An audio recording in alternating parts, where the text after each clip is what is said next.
તો આગળ અન્ય સમાચાર પર નજર કરીએ. ગીરના રબારી નેસ વિસ્તારમાં 24 જૂને અંદાજિત 7 થી 8 માસના નર સિંહ બાળનો મૃતદેહ મળી આવ્યો હતો.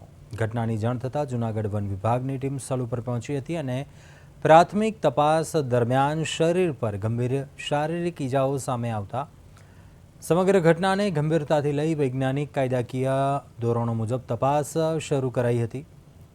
તપાસ દરમિયાન ઘટના સ્થળેથી મહત્વપૂર્ણ પુરાવાઓ એકત્રિત કરાયા. ટેકનિકલ વિશ્લેષણ, ફોરેન્સિક તપાસ તેમજ માનવ બાતમીને આધારે 52 પૂનાભાઈ ચાવડાની ઓળખ કરવામાં આવી. આરોપી ઘટના બાદ ફરાર થઈ ગયો હતો, પરંતુ વન વિભાગે તેની સતત શોધખોળ ચાલુ રાખી હતી.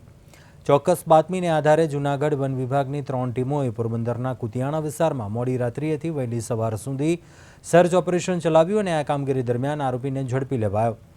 હાલ તેની વધુ પૂછપરછ અને કાયદેસરની કાર્યવાહી હાથ ધરાઈ છે.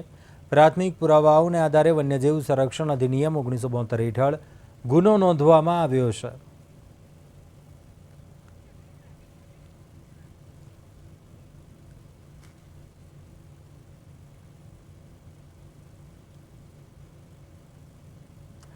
સિંહ બાળની હત્યા બાદ શંકાસ્પદ આરોપીની ઓળખ થઈ હતી.